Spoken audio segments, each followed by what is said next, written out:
Being in your 20s is such a weird time, from figuring out relationships of all kinds and learning from them, navigating career and figuring out what you want to do, which is a lot of pressure. Like, there's just so many things that are happening and it can just be a lot. I'm 27 now, and these are some nonfiction books that I've read over the past few years that I think have helped with the whole navigating 20s thing. Also, I don't think this has to be specific to just people in their 20s. Learning how to adult and be an adult, I think that is an ongoing process, and we're always learning. I say 20s, but it can also relate to late teens, 30s, 40s, wherever you are in life. If you feel like you're figuring things out, then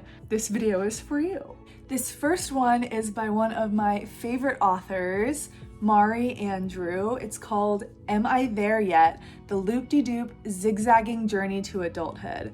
This is just such a perfect book to describe all the things that I was just talking about. It's a series of essays, and it's also kind of memoir, but it's written in kind of a creative tone, and there's a lot of art infused into it, a lot of watercolor. I originally found this artist actually on Instagram. She was doing a lot of pieces. Yeah, the best thing I can say, describe them are pieces, because it's a mix of art and writing. This book kind of does feel like a collection of a lot of those pieces, but placed in a way that makes sense and with full essays written around them, or they'll kind of be like an essay and then a couple of pieces that are related following it. The chapters are overcoming uncertainty, creating home, finding purpose, love and dating, which has also a lot of online dating app type of stuff infused into there as well. Heartbreak and loss, which also has some grief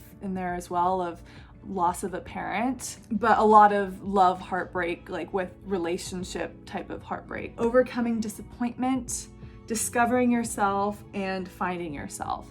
So those are some of the topics that she kind of really delves into. It's not like a self-help book that's going to give you hard and fast tips, but more of a deeply relatable, or maybe not relatable, but just a deeply moving type of book that makes you feel maybe a lot less alone. It has an optimistic undertone, but it also delves into some of the harder parts about navigating being in your 20s and just becoming an adult, whatever that means, becoming an adult. I will say that it is definitely from the perspective of a young woman, and a straight young woman, especially when dealing with the heartbreak stuff.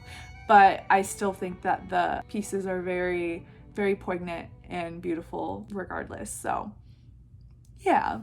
All right, so this next one is called The Quarter Life Breakthrough. Invent Your Own Path, Find Meaningful Work, and Build a Life That Matters by Smiley Poswolsky.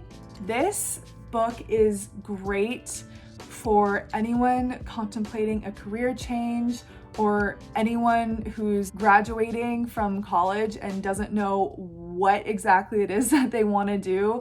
I know when I graduated, me and a lot of my friends, even though we had our majors, we were very much like, where do we go from here? What do we do? And so if you're entering the workforce without a clear path, some people enter the workforce and they're, like on their way to grad school because they need to do that for their next step. And it's a very straight, clear-cut path, and that is totally fine and great. And if you are one of those people, congratulations. But if your path looks a little more squirrely, or you're not exactly sure what you want to do, how you want to use your degree, maybe you're in a job field and you're thinking about making a change, I would recommend this book. I've been recommending it to every friend who has been contemplating a career change, and I wish I had read this book when I was graduating and in college. This is definitely written in a bit more of a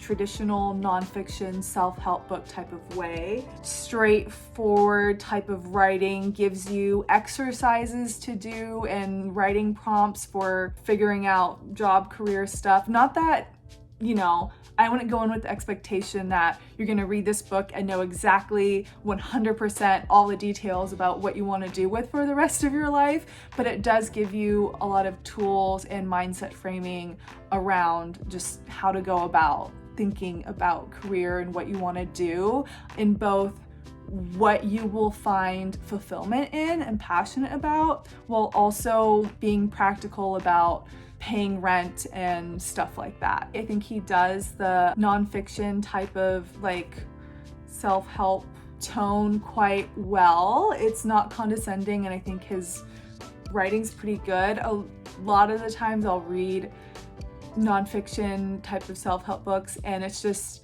the stronger part of it is in the content itself and not the writing. I don't know, that sounds bad, but the writing just isn't very strong. And I feel like Adam Poswolsky, I thoroughly enjoyed reading it. It's easy and fun to read. It's clear, fairly concise, and straightforward, while also infusing his personality into it. So yeah, I think there's a lot of helpful information in here about career stuff for those who are in a place of that, and it's written fairly well too, and it has exercises that you can take from it as well. All right, so the next one is How to Not Die Alone: The Surprising Science That Will Help You Find Love by Logan Ury. I think this is a very helpful and practical book for those who are looking for, or at some point in their lives want, a monogamous partner. I will just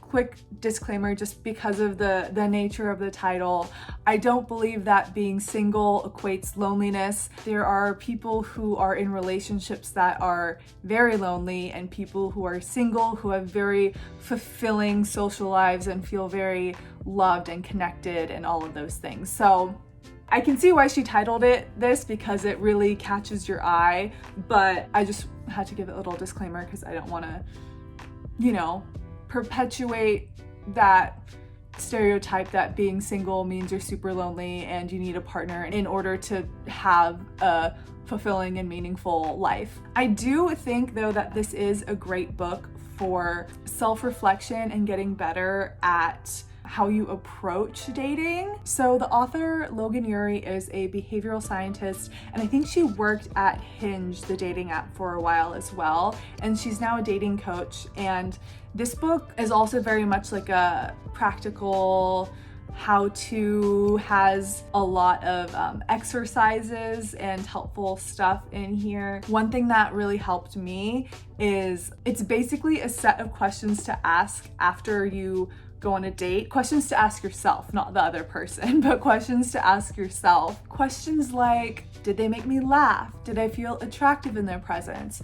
What side of me did they bring out? So that was helpful because I think it makes you focus on how you're feeling about that person in terms of just the emotional energy. One trap that I fall into is putting so much pressure on a first date especially, and so I think those questions just kind of, it's a reminder, just focus on how you feel and if it feels like a good connection and there's a good energy there. So I think things like that helps you put things into perspective better. She also includes an event matrix, which is how to make a decision on what events to go to meet people. And in this book, it's in the context of potentially meeting a partner, but I take that as just meeting people in general, meeting new friends, meeting potential, career, business opportunities, networking, anything. Also, this book isn't just for single people. There's a whole section on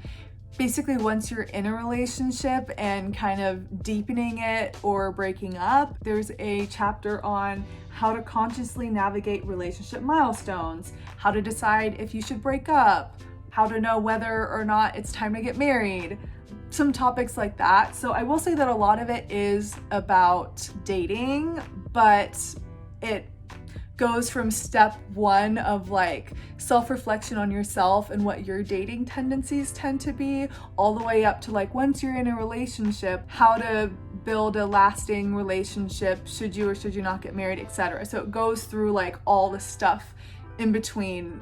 So the next recommendation is Friendship in the Age of Loneliness, An Optimist's Guide to Connection by, once again, Adam Smiley Poswolsky. I think it's an important topic that isn't talked about enough. After you graduate, people just start to prioritize work and relationships. We were just talking about how to not die alone. They start to prioritize their like romantic sexual relationships. Some friendships can just drift apart a bit, or people move away and it's harder to keep in contact. And even if you do keep in contact, it's not quite the same as having in-person friends and community. And then making new friends as an adult, if you don't find friends through your work, can be so much more challenging than when you were in school and just meeting. There were just so many people to meet and befriend. I just really appreciated the topic of this book, especially, you know, this was published in the pandemic. I think that whole thing made it so much harder.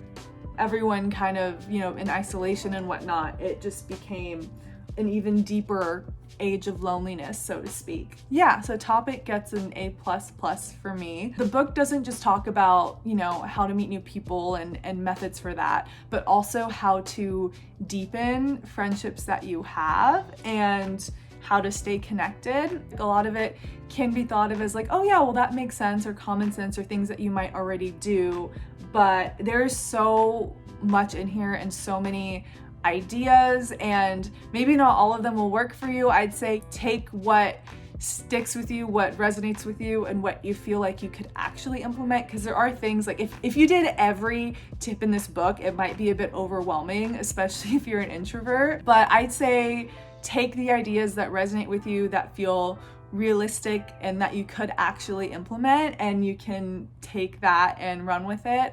And our last book is My Inner Sky on Embracing Day, Night, and All the Times in Between by, once again, Mari Andrew.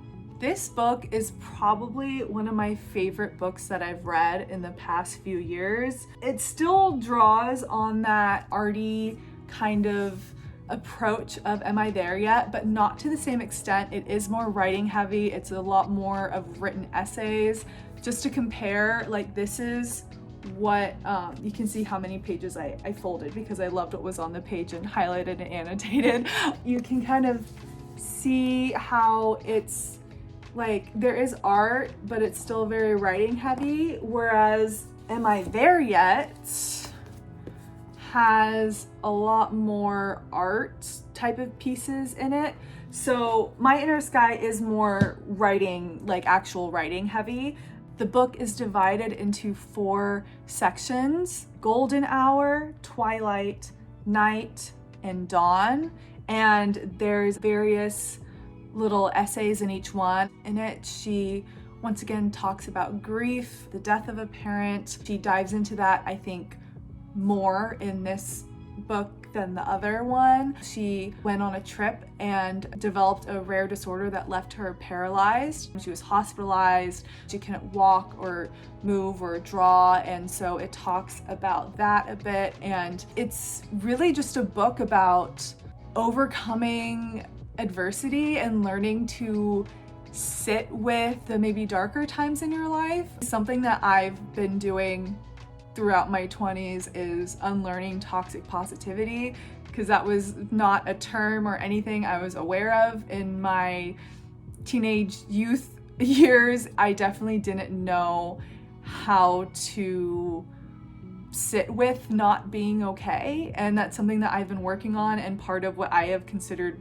to be part of my maturing and becoming an adult is learning how to deal with that. This book really beautifully puts that experience into words and helped me with that, and was very validating. I think we'll all go through seasons in life where some seasons will be rougher than others just because of circumstances and events that happen. If you're not already going through that, it's, I guess, kind of prep for it in your mental mindset about hard times. But also if you're in a space of, if you're in a night type of season right now, then it feels kind of like a hug as well. So I would definitely recommend this book. I think it is a beautiful and helpful book. Once again, not very self-help, how-to type of nonfiction book like the other ones I mentioned. It's a bit more like creative nonfiction, essay, memoir-esque. Her writing style is quite fun. The writing style itself is light, not the topics aren't always light, but the style is light, easy to read, and injected with personality. It is a beautiful and enlightening read. And that's it. I hope you enjoyed the video. I hope you enjoyed the books. If you read them or have read them, let me know what you think in the comments. Also, if you have any recommendations for books that you read that you thought are great for navigating your 20s and just being an adult in general, list them down below too. And yeah, I'm working on a video about friendships in your 20s and 30s, like making friends as an adult, all that kind of comes with that, and tips for that, because that's something that I've really been working on in the past year. Keep your eye out for that. Once it's out, I'll have it linked in the description as well. And yeah, have a wonderful rest of your day, and I'll see you next time. Bye!